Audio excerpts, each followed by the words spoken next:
Dr. Mahathir Mohamad, Perdana Menteri Malaysia keempat, dilahirkan dalam keadaan serba kekurangan. Beliau bukan dari golongan bangsawan sebagaimana tiga Perdana Menteri terdahulu. Bapanya adalah seorang guru bahasa Inggeris. Inilah rumah asal di mana Dr. Mahathir dilahirkan pada pagi Jumaat 20 Disember tahun 1925. Rumah bernombor 18, Jalan Kilang Ais of Jalan Pegawai, seberang Perak, Alusta, Kedah. Ini hanyalah beratapkan nipah, tidak bercat, dan sekadar mempunyai sebuah bilik. Kewujudan keadaan ini ternyata mencorak arus perjalanan hidup dan mendewasakan Dr. Mahathir. Beliau semakin insaf dan begitu peka dengan nasib malang anak bangsanya. Keadaan ini diperkukuhkan lagi dengan ketegasan dan disiplin kendiri bapanya, Muhammad bin Iskandar atau Master Iskandar, guru besar pertama Sekolah Inggeris Kerajaan atau kini dikenali Kolej Sultan Abdul Hamid.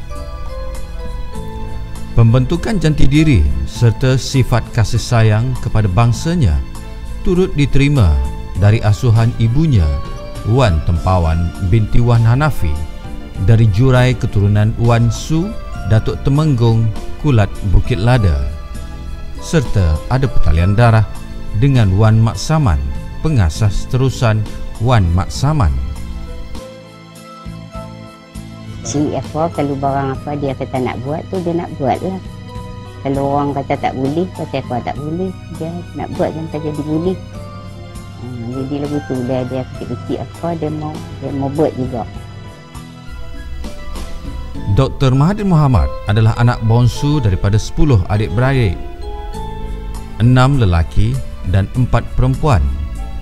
3 abang dan kakaknya dari ibu yang lain adalah Mustafa, Murad dan Khadijah.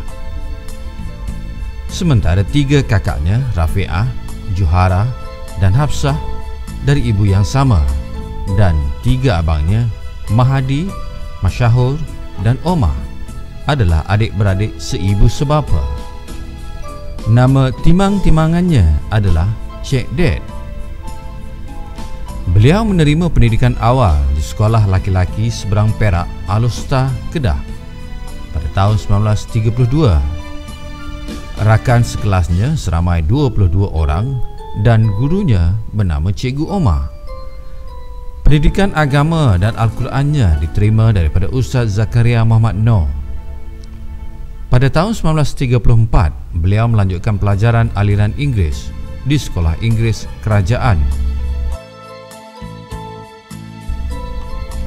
Pelajarannya peringkat menengah Inggeris terbantul apabila bermulanya Perang Dunia Kedua pada tahun 1941.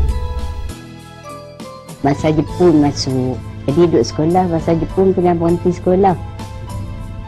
Tak boleh sekolah dah. Di mana orang kerja pun berhenti, semua berhenti. Masa sekolah berhenti, dia seronok hari dia pergi pakai rabu. Tapi pakai rabu, buat lapar di rumah adalah seorang tu, tukang buat cendol, dia buat pergi lah pakai rabu. Dia pergi seronok hidup dia yang tu lah, bukan kata goreng pisang ke, jual ayak batu apa pun dah. Ketika zaman inilah kecenderungan politiknya mula terserlah. Beliau turut membabitkan diri dengan Persatuan Sabarkas. Beliau turut terbabit dengan berbagai aktiviti Sabarkas, khususnya dalam perjuangan UMNO dan penentangan orang Melayu terhadap dasar dan penjajahan Inggeris serta gagasan Malayan Union 1946. Sebaik tamat Perang Dunia Kedua, Dr. Mahathir kembali melanjutkan pelajarannya di Sekolah Inggeris Kerajaan atau kemudiannya dikenali sebagai Kolej Sultan Abdul Hamid. Ketika di kolej, beliau begitu aktif dalam berbagai aktiviti sukan termasuk tenis dan rugby. Beliau juga adalah pengarang majalah Kolej Darul Aman dan kerap menyertai dan menganggotai kelab bahas kolej. Bagaimanapun, pembabitan aktif pada peringkat sekolah tidak menggugat pencapaian akademiknya. Beliau berjaya lulus dengan cemerlang peperiksaan senior Cambridge-nya. Dr. Mahathir melanjutkan pelajarannya dalam bidang perubatan di Kolej St. Edward kelima, Universiti Malaya yang ketika itu berpusat di Singapura. Ketika di sana, beliau turut menjawat jawatan Presiden Persatuan Pelajar Islam serta pengarang bagi majalah pelajar perubatan The Quadrant. Ketika di universiti ini, Dr. Mahathir memantapkan lagi bakat dengan kerap menulis untuk akhbar The New Straits Times dan Sunday Times dengan menggunakan nama pena Cik Dad. Tulisan-tulisan beliau banyak menyentuh adat istiadat dan kehidupan sosial orang Melayu. Dr. Mahathir dianugerahkan ijazah perubatan atau MBBS pada tahun 1953 dan menjalankan praktikalnya di Hospital Pulau Pinang. Beliau menjalankan karier sebagai doktor perubatan setahun kemudian di Hospital Besar Al-Usta. Sebelum itu, beliau pernah dihantar untuk bertugas di Langkawi dan Perlis.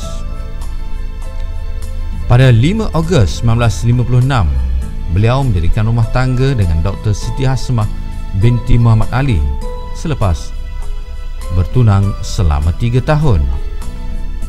Mereka telah berkenalan di Kolej St. Edward kelima ketika Dr. Siti Hasmah turut melanjutkan pelajaran dalam bidang perubatan di sana. Marina, anak pertama, lahir setahun kemudian. 6 anak mereka yang lain adalah Muzani, Mirzan, Mukris, Melinda, Mazhar dan Maizura. Pada tahun 1957, Dr. Mahathir menggemparkan masyarakat Melayu Al-Usta apabila beliau meletakkan jawatan sebagai pegawai perubatan di hospital kerajaan. Keadaan ini berpunca apabila hasratnya untuk melanjutkan pelajaran dalam bidang pakar pembedahan atau surgery tidak disokong oleh ketuanya, Mr. Thompson. Dr. Mahathir membuka sebuah klinik swasta di Jalan Tengku Ibrahim, Al-Usta dengan nama Klinik Maha.